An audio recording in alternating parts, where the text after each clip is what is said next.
The lights go off and away we go. This one's been brought down to 7 laps, Byron, as they head into turn number 1. Very gingerly through turn 1 now. It is going to be Andrew Moffat ahead of Ernest Page. And then we have that number 18 car of Shane Boscombe that will be ahead of Andre Rowe, Yassine Darman joining now as well. But no Craig Hume, no Carl Halleck. Yeah, we've lost both of them as they work their way into Castrol Corner. And we can have this fight once again between Mr. Moffat and Mr. Page. Somebody going very wide there. That could be Darman. Oh, there's a spinner. That's Rowe.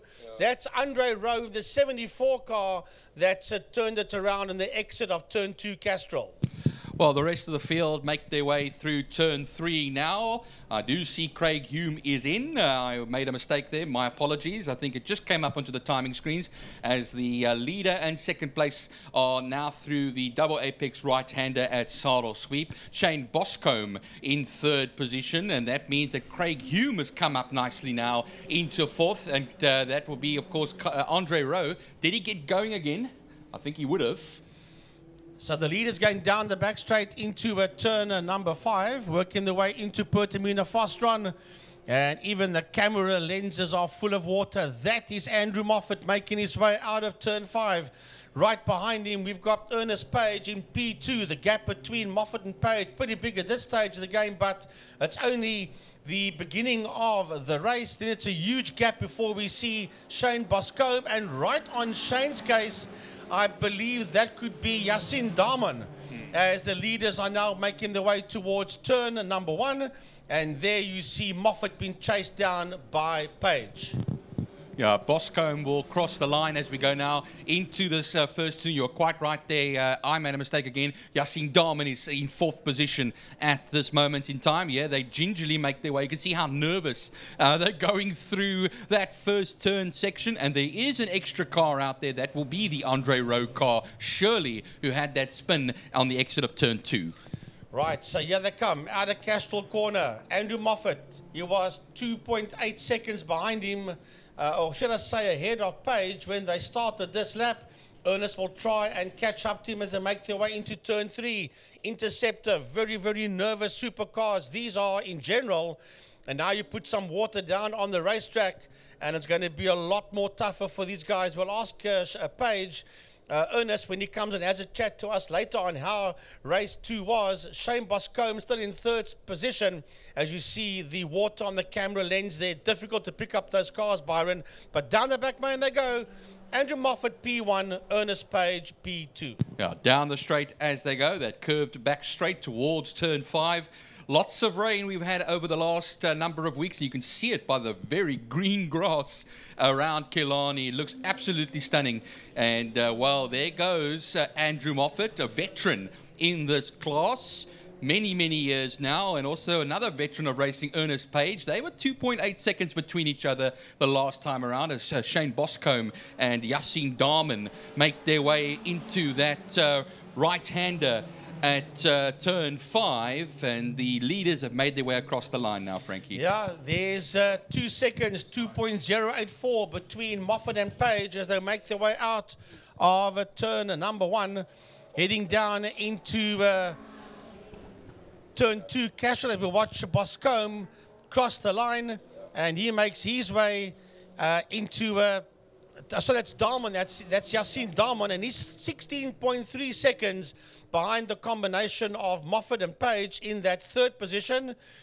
Shane Boscombe crosses the line. He's 10 seconds behind Darman, and we're still waiting for Andre Rowe to finish this lap as we head back to turn 3, Interceptor Corner.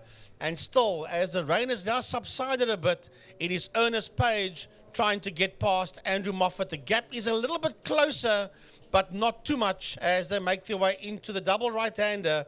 That is turn 4 Saddle Sweep. Yeah, last lap of a 1:45.746 for Ernest Page. That was the quickest lap out there. But I see that more quick sector times are happening. So the quicker of the two drivers at the front is Ernest Page over Andrew Moffat. Down the straight, they will then run into turn 5. Not close enough to make any sort of a considerable move. But remember, it's a wily old fox, Andrew Moffat. He's been around for a long time. Both have, as drifting a little bit wide there on exit, was Ernest Page in his battle against Andrew Moffat. Well, as I say, the rain has subsided. It has not subsided. It's actually picked up. I can see through the commentary box window on my right-hand side as we keep an eye on the two leaders heading into turn number 1. There is third place man on your screen there. That's Yassine Daman. And he's working his way into turn 5, into Pertamina Fostron. And he's quite some distance behind the combination of Moffat and Page. Well, they'll make their way across the line as they have 5 laps left to go in this race.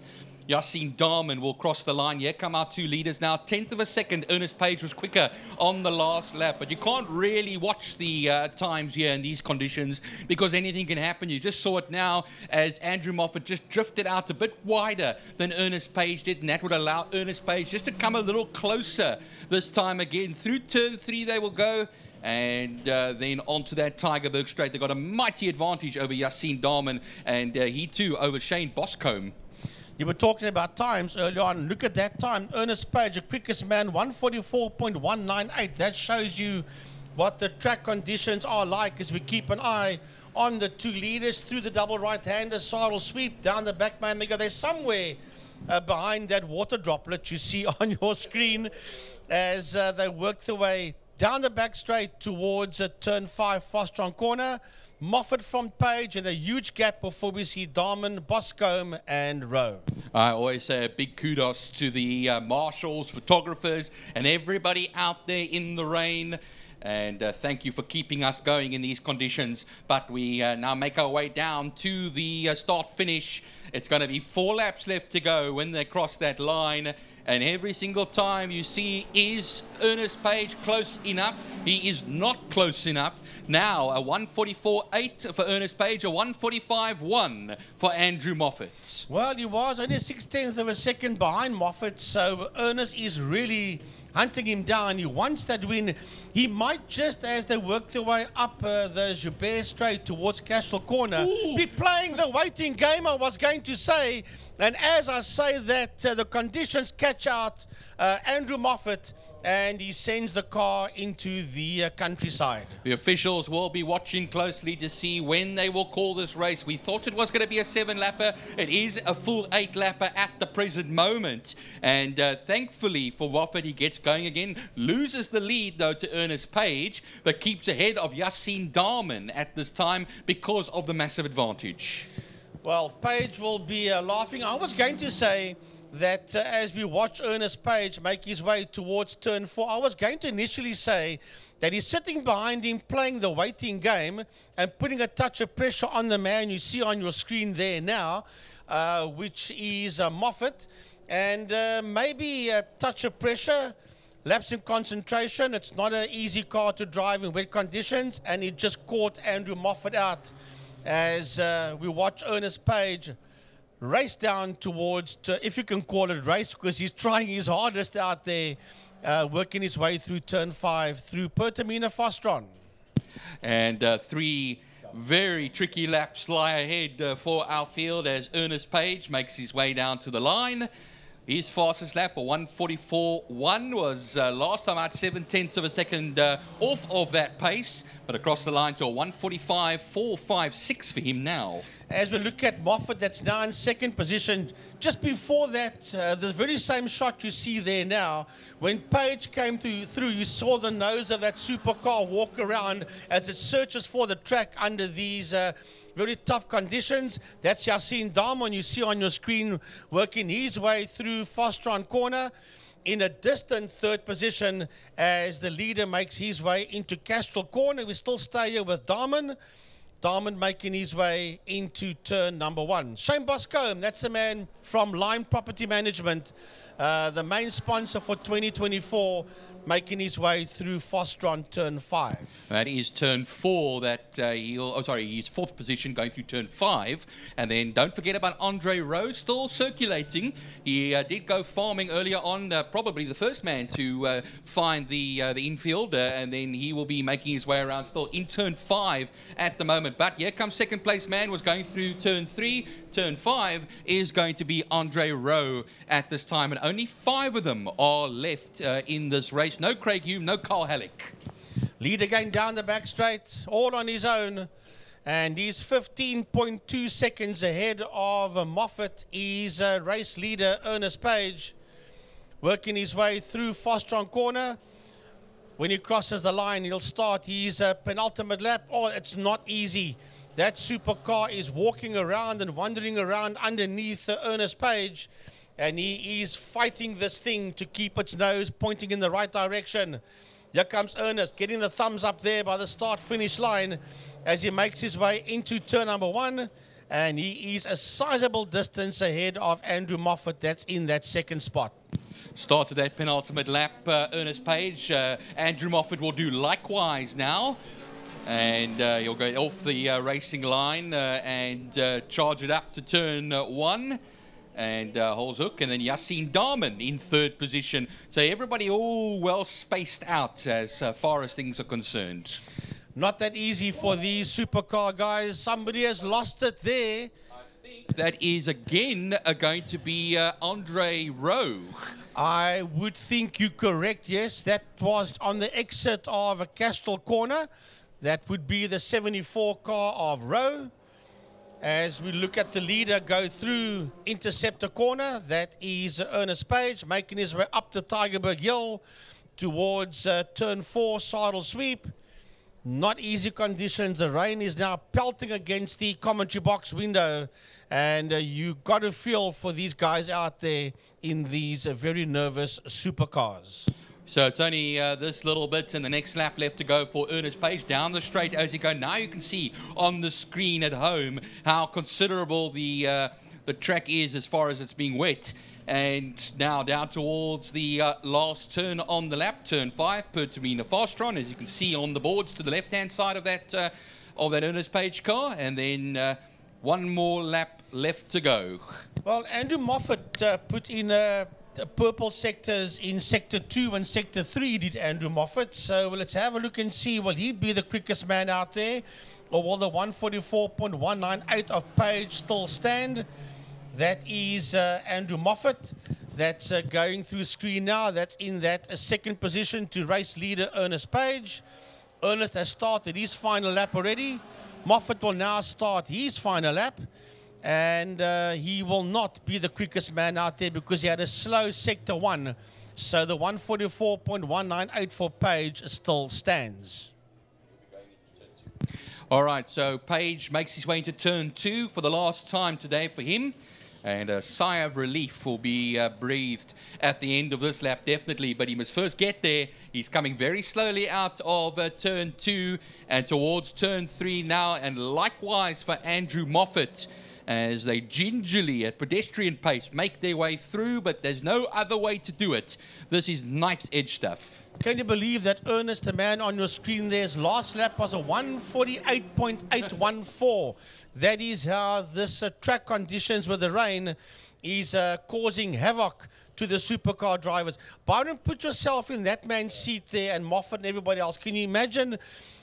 Yes, we're repeating ourselves when we say the car's nervous, but being in a car that's like that, can you imagine the level of concentration that's going through Ernest Page's mind right now, knowing it's almost there. I'm almost there. I'm nearly at the checkered flag. Oh, he's really sweating it out in there. I don't think he's cold at all in there. I agree with you.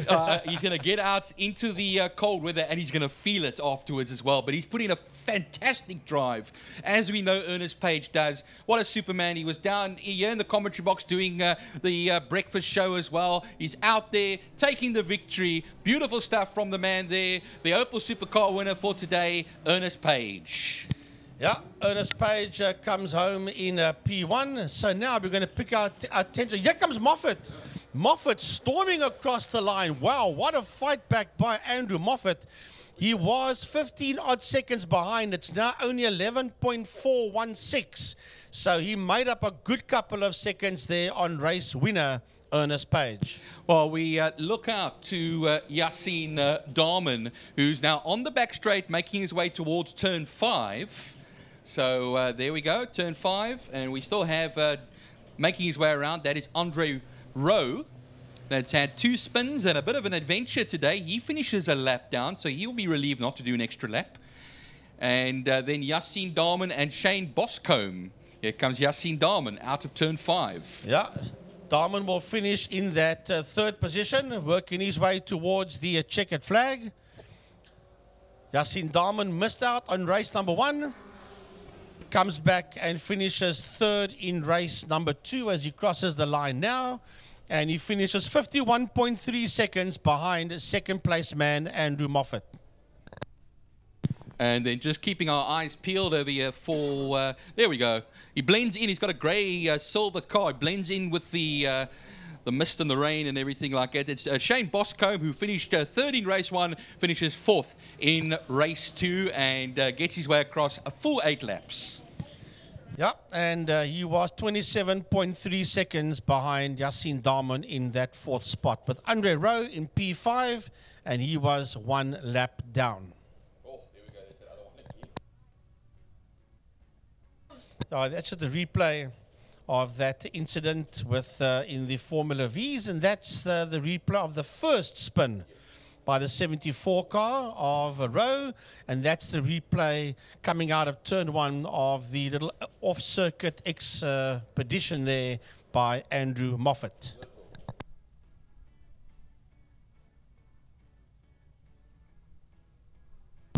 Frankie, 120 kilometers an hour sideways heading towards a cement wall. Little. I don't think they were doing 120 k's an hour on that track conditions. That's why I said a little off. A little. It wasn't a major off, it was a little off.